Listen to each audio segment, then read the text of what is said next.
This is chapter 19 of the Art of Public Speaking. Chapter 19 is on speaking in small groups. Very first thing that the book talks about is what is a small group. A small group, according to this book, most books, is somewhere between 3 and up to 13 or 14 people. I have seen books that defined it as more, but most books don't. And when you get up above a certain level, you start to lose that small group feeling and enter into more of a public speaking dynamic. The book talks about leadership in small groups. That's an important topic. Sometimes in a group, you may have no specific leader. Typically, when that happens, a leader emerges.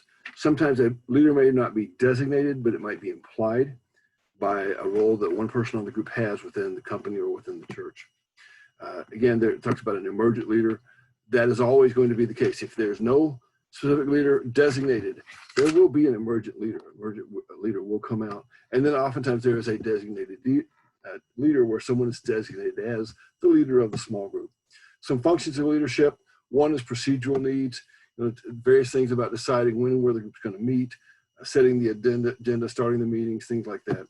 Another type of need is task needs, just getting things done, collecting information, soliciting the views of other members. And then there are maintenance needs. Maintenance needs, basically, there are a number of things that can be a part of it. Probably the biggest is to ensure that the group's getting along and maintain harmony within the group. Some responsibilities that you have. If you're in a small group, if you're asked to be in a small group in church or at work, either one, you want to make sure that you are participating in a way that is productive. You want to commit yourself to the goals of the small group. If you have an agenda, a goal that's separate from the group's goal, and you're trying to get your goal done without accomplishing the group goal, that's unethical. It's unethical.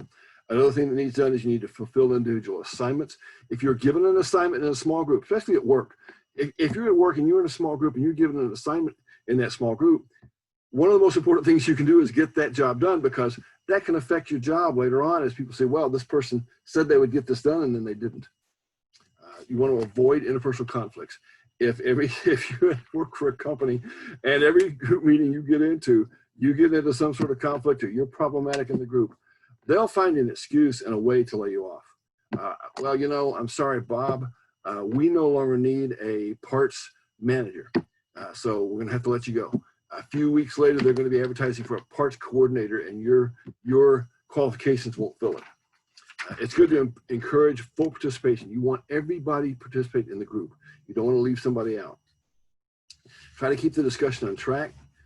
It talks about the reflective thinking method. You want to define the problem, analyze the problem. If we haven't defined the problem, if we don't know what the problem is, then we're not going to solve the problem.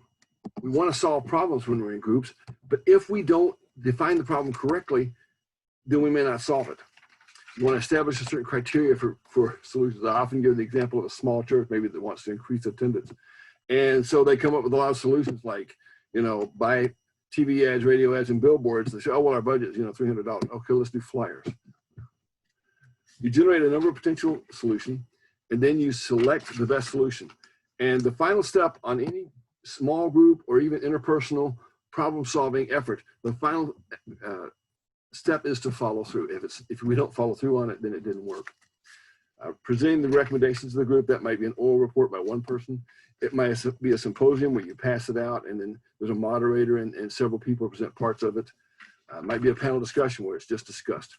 That is the chapter on small group communication, chapter 19, in the Art of Public Speaking.